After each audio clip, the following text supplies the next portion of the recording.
Welcome to the first of Helen's podcasts.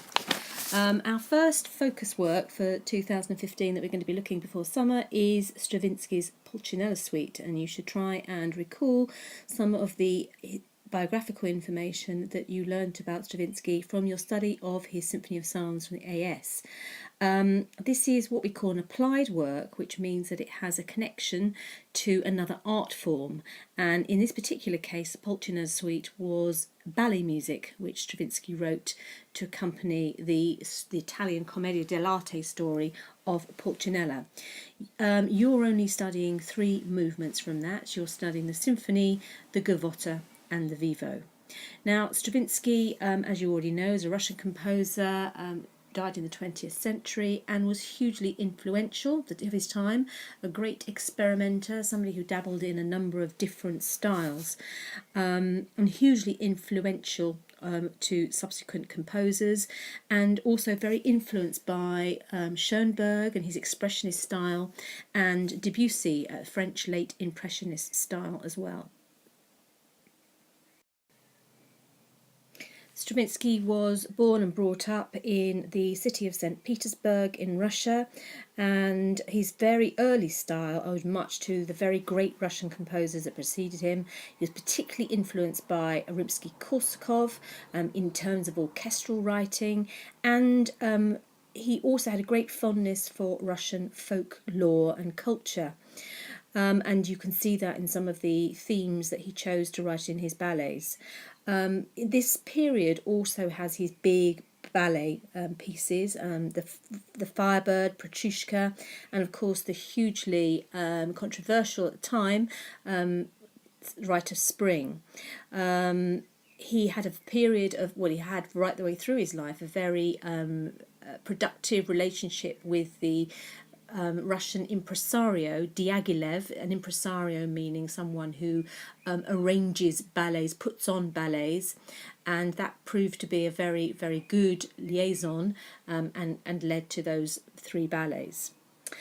Also at that time, later on after the First World War, sees a shift in Stravinsky's writing, and a focus on smaller scale works, and a kind of looking back to genres and forms from the Baroque and the classical periods in what is called his neoclassical period, which means taking forms from the past and giving them almost a 20th century makeover. And it's generally thought that the Pulcinella Suite is Stravinsky's first example of a neoclassical piece. Of course, there were other composers who were also doing similar things. You studied the Debussy Sarabande with its nod to sort of Baroque dance forms as well, and also you've got another Russian composer, Prokofiev, who wrote a very well-known classical symphony, which again used some of the neoclassical techniques in it. So he wasn't the only person who was doing this, but it's Pulcinella which is generally recognised as being the first neoclassical work. Later in his life, he dabbled more with some serial writing as well, but very much known for having his own kind of unique musical sound, the love of pounding rhythms, of dissonance, was very new and exciting. Sadly, Stravinsky was exiled from Russia after the First World War, and because of the Russian Revolution, and he spent a lot of his time in Switzerland, and then finally died in America as a naturalised US citizen. He was also an extremely religious man, as you will have seen in your study of the Symphony of Psalms as well. So there's all sorts of influences that are brought to bear on his music. The strong love of Russian culture, Russian folklore, a sense of connection with composers of the past, Rimsky-Korsakov, and also a real, he was very much influenced by the works of Wagner, and Wagner's treatment of tonality, as well as Debussy too. Now, I imagine a lot of you will have studied this, what is a seminal work by Stravinsky, his ballet music for The Rite of Spring, which is really recognised as one of those defining pieces of music, a bit like Wagner's Prelude to Tristan and Isolde, with its very casual treatment of tonality. I mean, it's just generally recognised a point when, you know, things change, attitudes towards treatment of melody, rhythm, etc., and towards ballet changed. Written in 1913, and again a very good collaboration with Serge Diaghilev and the very famous Russian dancer who choreographed it, Nijinsky. It was revolutionary of its time. Its choreography was extremely complicated. It was not. It didn't feature ballet dancers on points. The movements were very ugly in many ways. The costume was not the traditional tutus that you would expect your ballet dancers to be wearing, but were kind of Russian folk type clothing as well. The orchestra was huge. A lot of them complained that the parts that Stravinsky had written were completely unplayable, such as the very high bassoon melody which starts the entire opera. And of course, the music itself was jarring in terms of its treatment of dissonance, pounding in terms of its rhythms, and totally alien in its sound world to an audience who went to the first performance of it in 1913 expecting to hear something like a Tchaikovsky ballet full of lovely tunes with ballet dancers in tutus on points, etc. Nothing could have been further from the truth. They were quite shocked, so shocked in fact that apparently there were riots in the audience and the performance had to be stopped several times. Apparently the orchestra couldn't hear what they were playing. The shouts from and the complaints from the audience were that loud.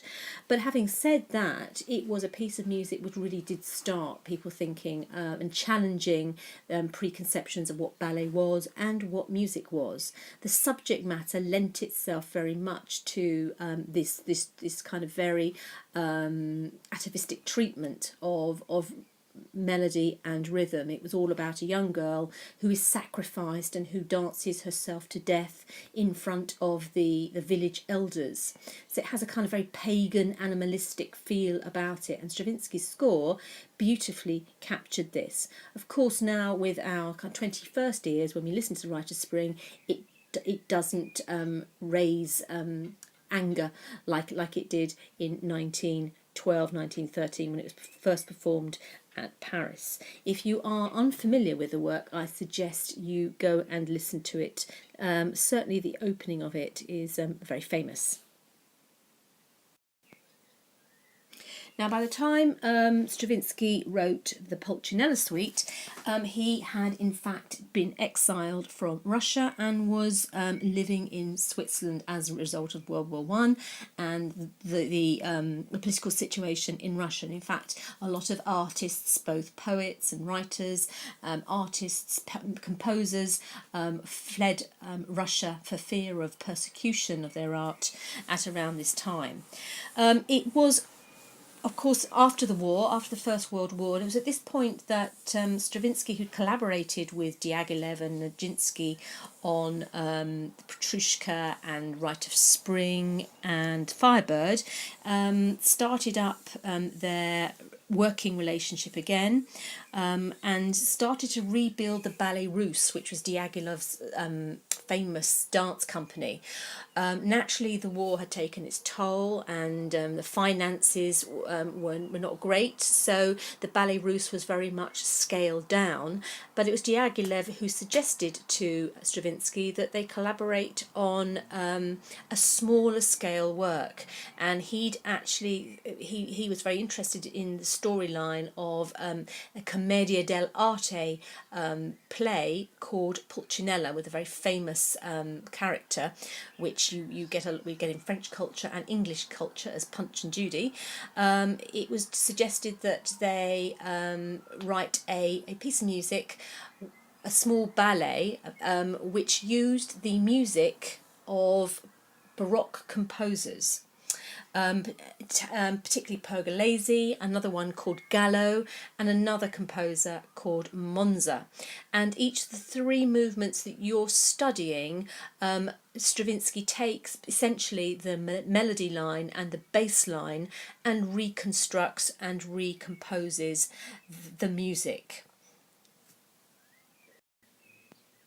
Now, it just takes some time to read the storyline, but it's a story which is familiar, as I said, in a number of cultures. There on the right there, you've got the figure, rather grotesque figure, of Pulcinella, and typified by his very large hooked nose. And those of you who've watched Punch and Judy shows at the seaside, it's a similar storyline, with Punch, in this case, being the figure of Pulcinella. But he's a bit of a rascal. And the plot is very convoluted, as you will no doubt see when you read the storyline in this slide. It features lots of slapstick, just as Punch and Judy, and it's very humorous as well. So the storyline lends itself to different characters of music. Now, in terms of instrumentation or forces, the piece was conceived with a kind of neoclassical ensemble in mind, and a small 32-piece chamber orchestra was used, and in fact in a performance of the work the chamber orchestra is on the stage for most of the time. If you look at the configuration of instruments, it's very much a classical proportioned chamber orchestra with double woodwind of 2 flutes, 2 oboes, 2 bassoons, 2 horns, a sea trumpet, an unusual inclusion of a trombone. Trombones don't tend to come into the repertoire until late Romantic music, so in terms of a neoclassical work, that's quite an unusual inclusion. The string section are divided into 2 groups, one called concertino and one called a ripieno, and those 2 terms are very much neoclassical because they refer back to the tradition of the concerto grosso, which was a Baroque form whereby you had 2 groups of instruments which were kind of pitted against each other, the concertino being a small group of soloists against a larger ripieno group. In this case, in the first movement of the gavotte, you have a small group of solo strings against a much larger group of strings and woodwind and horns. Also, in the original Pulcinella, there were a soprano, tenor, bass soloist, and those soloists performed from the orchestral pit as well. Obviously, in the Stravinsky later on adapted this into an orchestral suite so that his music would be accessible to a wider audience. If it was just as a ballet music, it would not have had the audience exposure. A lot of composers of ballet music subsequently and film music go on to condense their music into a suite format for this very reason. Now, the first performance of the ballet was in 1920. That's some 7 years after the kind of riots and the controversy which surrounded the performance of The Rite of Spring. And in many ways, when you listen to this, it's very difficult to hear this as the same composer. You'd think it was a very, very different composer. But if you listen very carefully, although it sounds very true to its Baroque models, you can hear some Stravinskyan subversion in terms of his treatment of harmony and melody, his treatment of rhythm, of mixing metre as well. So there are very subtle ways in which Stravinsky undermines the neoclassical feel of his music. The performance again was by the Ballet Russe, which is Diaghilev's much scaled down company now. It was at the same opera house, the Paris Opera House, where The Rite of Spring had been performed. And interestingly, it was Pablo Picasso, the Spanish artist, who designed the sets for it, the choreography by Leonid Massine, and the conductor Ernest Ansermet, who conducted the Swiss National Orchestra for many years, and again the impresario Sergei Diaghilev, who was at the helm pulling all those strings together. Interestingly, for those of you who've ever visited Venice, you'll know that just off the Venice itself there is an island where the Venetians bury their dead, and actually Stravinsky is buried on the island, and next to him is the grave of Diaghilev. Now, unlike Stravinsky's other ballets, Rite of Spring and and Firebird and Petrushka, Pulcinella's never really enjoyed the same level of success, and that's for a number of different reasons. We've already mentioned that the plot is very difficult to follow. It's not easy for the audience to engage with the plot. The cast is very large, and also the music itself consists of 21 very short movements. Some of them are very short, under 2 minutes in length, so it's very difficult to get a sense of flow and continuity in this piece. It's now better known as the suite version, which you're studying, than its original version. So in response to this, Stravinsky reworked the ballet music into a more accessible format of 8 movements, and he wrote this some 2 years after the original ballet, 1922, and as mentioned before, it's seen as his first piece of neoclassical writing, but by no means the only piece. The style was to dominate his work for the next 30 years. Even in Symphony of Psalms, you're getting references to musical compositional techniques from previous ages, such as the hochting that occurs.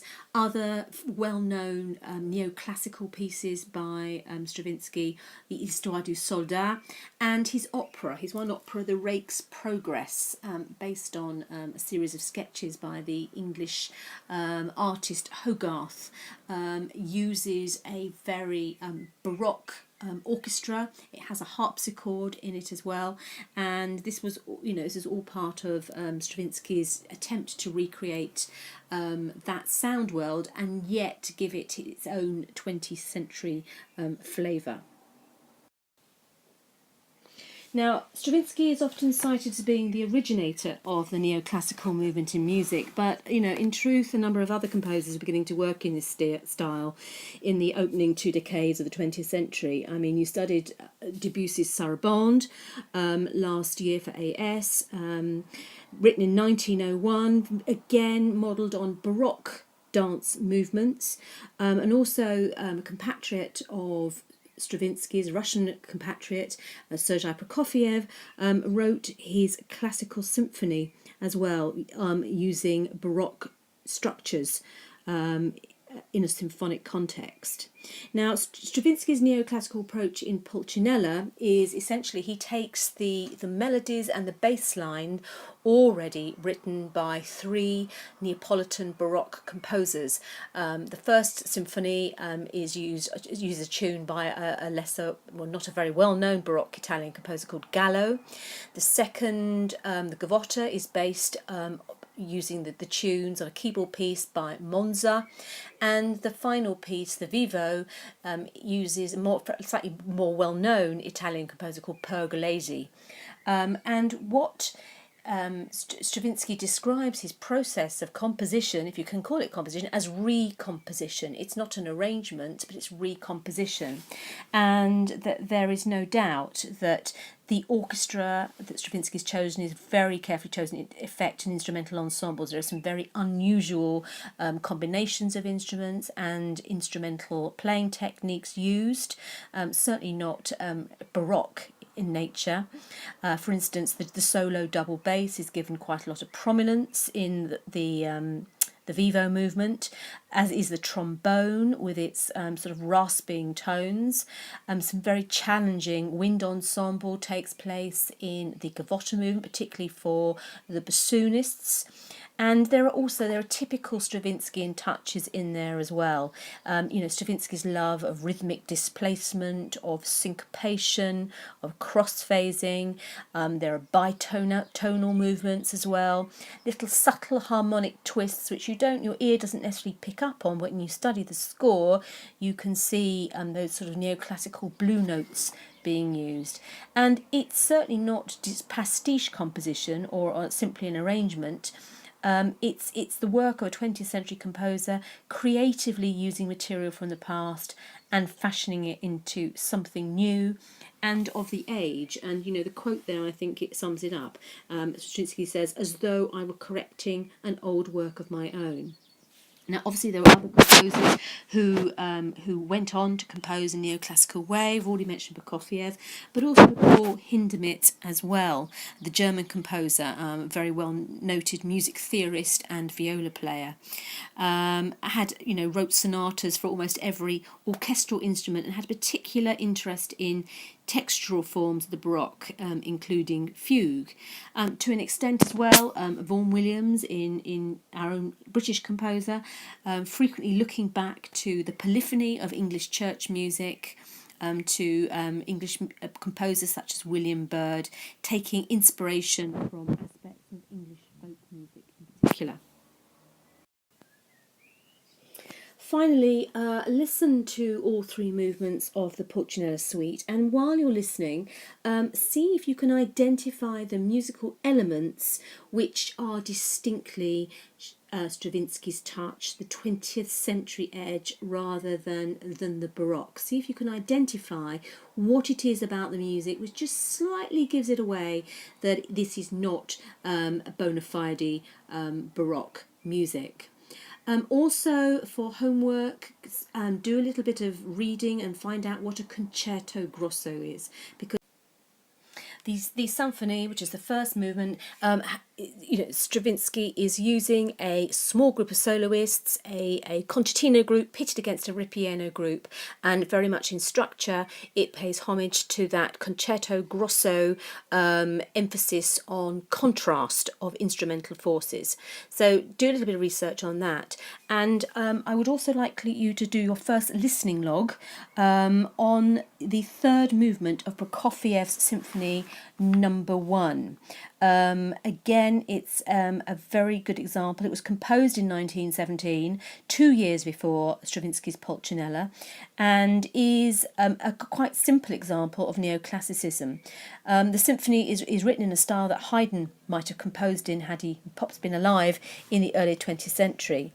The form of the whole symphony is a standard classical pattern of 4 movements. However, the third movement, unlike in Mozart and Haydn, when it would have been a minuet and trio, this time uses the dance style of a gavotte. And you've got a gavotte that you're studying as well as part of the Pulcinella. There's the usual trio section, but again, the dance style is chosen as a musette. So have a listen to that. Listen to the orchestration. It's a typically standard classical orchestration. Listen to the treatment of melody as well, and it's a very useful comparison, as it's a very contemporary comparison work with the Pulcinella Suite. So for homework, listen to the 3 movements of the Stravinsky, identify the Stravinsky, what makes it more 20th century, where are the 20th century ingredients, and then do a listening log, a detailed listening log, use it on the Prokofiev.